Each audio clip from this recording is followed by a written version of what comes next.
Alright, good day viewers. Once again, I'm happy and I'm pleased to meet you. You're welcome to our online program. We have economics now, and the topic before us is market structure. Market structure. That rings a bell, right? Yes, it's supposed to. You've done it, you also have done it in one of your SS classes. I think SS2 to be precise. Now, what is market? Naturally, you should be able to know that a market is not just a place, but a market is meant to be defined as a means or an arrangement where buyers and sellers meet in order to transact business activity. Now, the word meet does not necessarily mean that you must meet each other. Meeting could be through phone calls, meeting could be through your devices or whatever means, but you have agreed to do marketing. Such is known or referred to as markets. Now, when you look at what we have on the topic today, which is market structure, you realize that there are different ways in which you can do marketing. We have market based on price, market based on price. We also have market based on commodity, and we also have market based on distribution. Okay, let's do it this way. Let me start from 1, 2, 3, and that's the lower to the up. Now, let me start with market based on distribution. When you talk about market based on distribution, you're referring to the wholesalers, the retailers, and the consumers. You know the wholesalers, the producers. You know the producers, they are those that produce goods, they now pass it to the retailer, the next chain. The producer produces the commodity, the wholesalers come and buy it from the producers in large quantity, and the retailers come and buy it from the wholesalers in small quantity and sells it to the consumer. That is market based on distribution. Then the market based on commodities refers to different commodities. Now we have the stock exchange market. So these are market based on different commodities. If you look at the stock exchange market now, it's a market where foreign and second-hand commodities, stocks or shares are being sold or bought. That is market based in stock exchange markets. And it's also still in the market based on commodity. You can also see foreign exchange market. And what is foreign exchange market? Where local and foreign currencies are bought and sold. Then still in the market based on commodity, we have what we call the money market. And the money market is a market where short-term loans are obtained or borrowed. Still in the market based on commodity, we have the capital market. The capital market is a market where medium and long-term loans are obtained or borrowed. All this can be found in the market based on commodity. Still in the market based on commodity, we also have what we call the labor market. And the labor market is a market where the wages and factors that determines the wages are being determined. Factors that influences wages are being determined. So that's the labor market, where wages and factors that influences wages are being determined. Now, we'll now go to the third one, which is market based on price. Now, the market based on price is subcategorized or divided into two. We have the perfect market and we have the imperfect market. Now, what is perfect market? A perfect market, simply put, is a market where neither the buyers nor the sellers can influence or determine the price of the commodity. Such a market is known or referred to as perfect. The word perfect is that it is the buyer and the seller that controls the price. You cannot superimpose the price on the consumer, and that's why they call it the perfect market, because the buyer must negotiate with the seller before the price is being imposed. Okay, and such a market is known or referred to as a perfect market, where neither the buyers nor the seller can influence the price of the commodity. Therefore, what are they? Are they price givers or they are price takers? They are price takers, because they are not givers of the price. They are takers of the price. Now, what are the characteristics of the perfect market? The characteristics of the perfect market include the following. Number one, there's free entry and exits. Number two, what other characteristics do we have there? There's no preferential treatment. Everybody is selling the same price, the same commodity. So you cannot say your own is better, so there's no preferential treatment. Number three, the demand curve is horizontal in nature. They have the demand curve is usually horizontal in nature. Alright? Number 4, you will realize that one of the characteristics of the market is that there's imperfect knowledge of the price of the commodity. You don't know the price of you. Did I say imperfect? I meant to say perfect knowledge rather. I know the price of a lot of commodities. Now I know I can get a bottle of Coke or soft drink for 100 naira. So if I go to a place and tell me 110 naira, the 10 naira will make me not to buy. Not that I cannot afford buying, but I'll feel, oh wow, why are you cheating on me? So because I already have an in-depth knowledge on the price of the commodity. Okay, that is a perfect market. I know the price of the commodity, so you cannot cheat me or just put any amount. So everybody's aware of the price of the what commodity. So that's a perfect situation. That's a perfect market situation. All right. Now let's go straight to the imperfect market. What's the imperfect market? An imperfect market is a market where the producers can either determine the price or the quantity of commodity that you will sell. Now, which of them would you, if you are a producer, which of them would you want to determine? The price of the commodity? Of course, you determine the price. So the producers will not allow the consumer to determine the price, because a very normal consumer will always want to purchase a commodity at a very low price. So a perfect market is a market where the producer is allowed to either determine the price or determine the quantity, and every producer will determine the price. In that case, they are referred to as what? Price takers. Sorry, price givers. Why the other one is called price takers. Now, what are the characteristics of the imperfect markets? Number 1 characteristic is that the demand curve is diagonal in nature. Number 2, there is no free entry and exits. Okay. Number 3 is that there is imperfect knowledge of the prices of goods and services, like we said in the perfect situation where there is perfect knowledge of the price of goods and what services. Number 4, there is what preferential treatment. Why is there preferential treatment? Because there are differences in the prices. There are differences in the prices, so there usually occurs, and there are usually preferential treatment that takes place. Number 5, you realize that there are few buyers, there are few sellers and many buyers in the markets. Okay, so all those things. Then I omitted this one in the perfect market. The goods in the perfect market are homogeneous. Please take note of that. Homogeneous in nature. While in the imperfect market, the goods sold are heterogeneous. And what does heterogeneous mean? That means they are not the same. The goods sold are not the same. It is heterogeneous in nature. That's a very good one. Now, having said that, we look at what the next line of action, which is types of imperfect market. There are so many types of imperfect market that we should know. We have monopoly.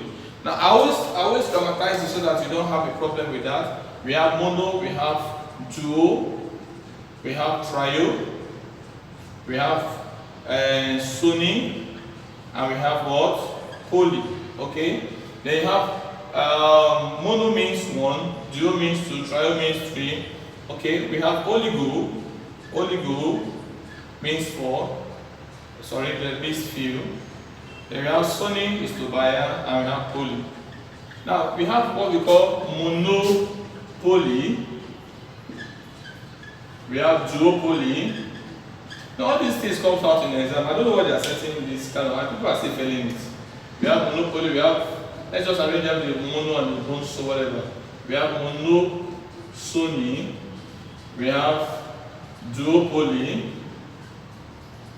Duopoly, we have duop Sony, we have triopoly, we have triop Sony, we have oligopoly, we have oligop Sony, then we have 1, 2, 3, 4, 5, 6, 7, 8, we have monopolistic competition.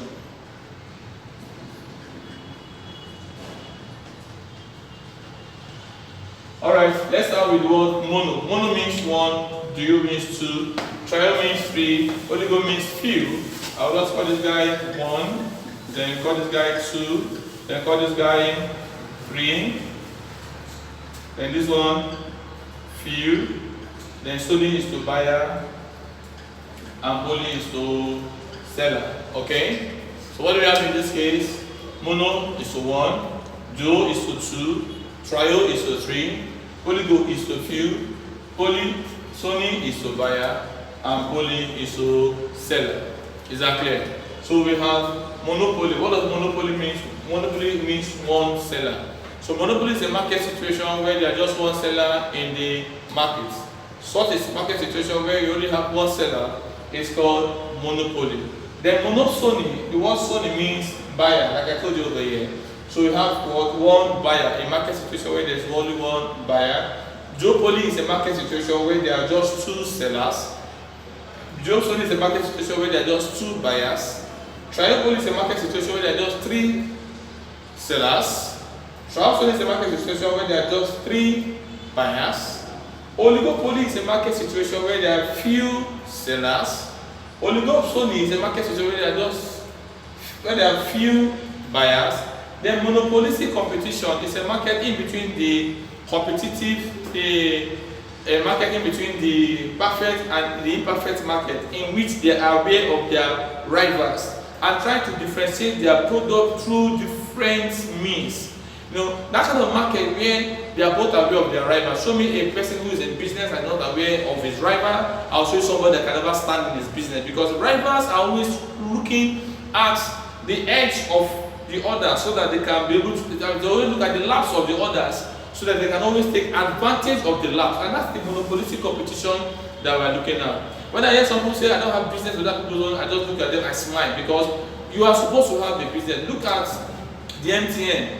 Whenever the Globe people comes out to say something in the media, you see MTN doing likewise. And the same thing with Globe. They don't want any edge, because a single edge can make the other competitor to wipe you out, to take you off the business. It just takes an edge. And once they capitalize on your edge, and consumers are aware of that edge that has been capitalized or that of your laps, before you know you're out of the business. That is business strategies. So a monopolistic competition is a marketing between the perfect and the imperfect, in which they are aware of their rival competitors and try as much as possible to ensure that they make their own better than others. That is what we call a monopolistic competition. Now, without wasting our time, because as a matter of fact, there's no time to waste.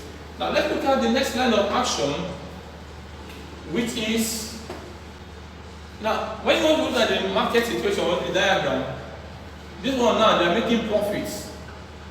Profit maximizing profit level of what? Of the perfect market. You have this one as well, your marginal cost, the average cost, your AR is equals your D, and your Q, 0, P, 1, P. So this place is called what? Profit. At this junction here, they are making a profit. Profits maximizing profit level of a perfect market. They are making profit at this junction, right? Because you can see that your average revenue is greater than your average cost. So they are making what? AR is greater than what?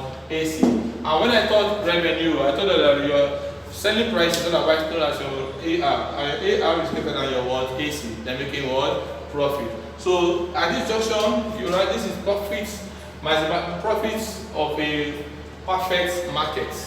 Then you go to look at when they are making a loss. When your AC, this is AC here, once it's greater than your AR, it's not supposed to be like that. But once it's greater than your AR, what is happening here? They are making a loss. We have your Q0, P, 1, P2, A, and what? B. This guy is making a loss over there. So you observe at this junction that once your AC is greater than your AR, is making a loss. Okay? A normal profit situation is when you have something of this nature. At this junction, you have your MC, and you have your AC. Your AR is equal to your D is equal to your what? MR, Q0 and what? P. And otherwise known as the profit maximizing output. At that point where your what? Your AR is equal to AC is equal to MR is equal to MC is equal to D. You call it what? The equivalent level of a monopolist, of a perfect competitor. This is the equivalent level of a what? Perfect competitor, where they are making a normal profit. At this point, a normal profit is that point where your MR is equal to your what? MC. Profit maximization point. The break-even point. Please take note of that. That's the break-even point. Okay. Now let's proceed. Now let's look at. Let me just give you a mathematical question. Let's see if we can take one. Now, if you have a question like this,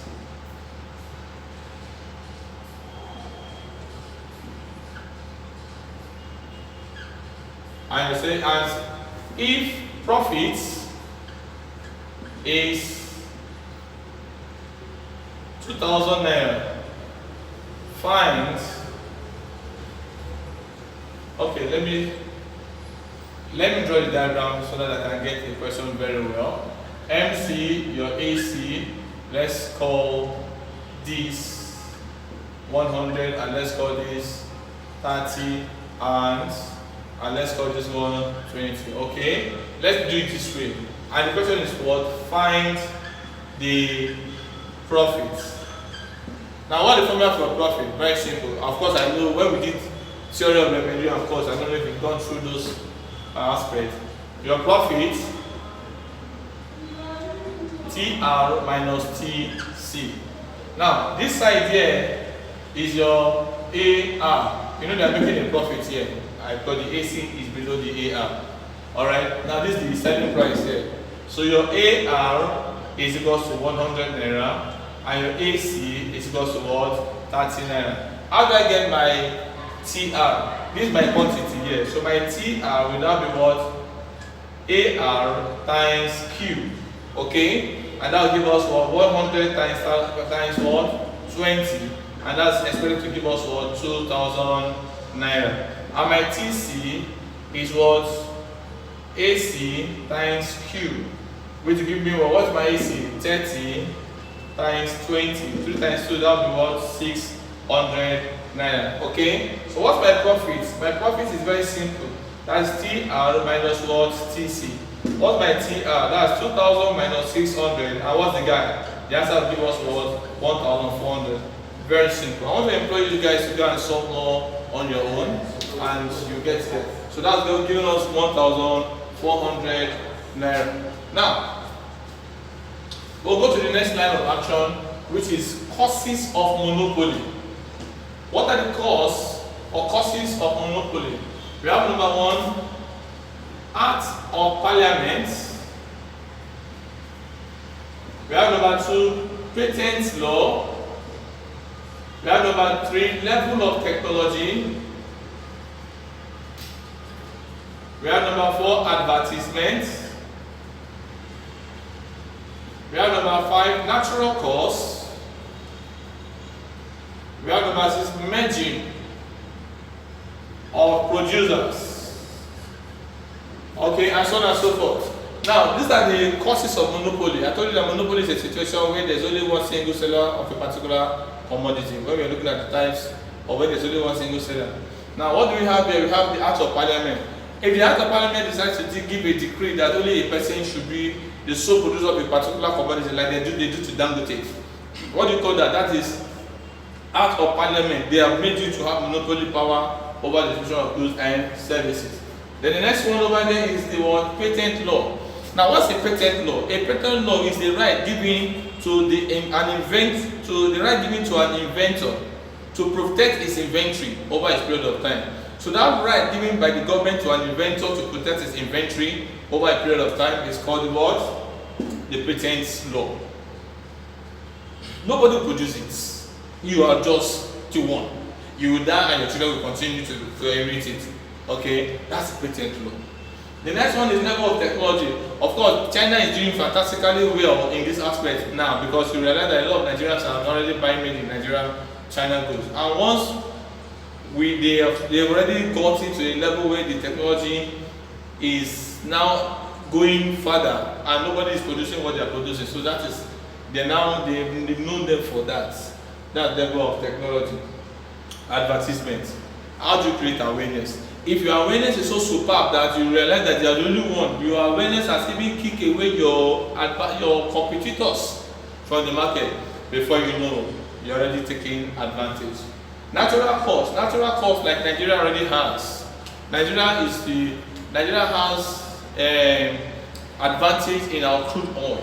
God has endowed us with natural resources, and as a result of that, we are already having advantage over this. That's the natural cause. We also have merging of producers. What is the merging of producers? When producers excuse me, decides to merge together, they come together. Producers of similar product now decide to come together in order to produce a particular commodity.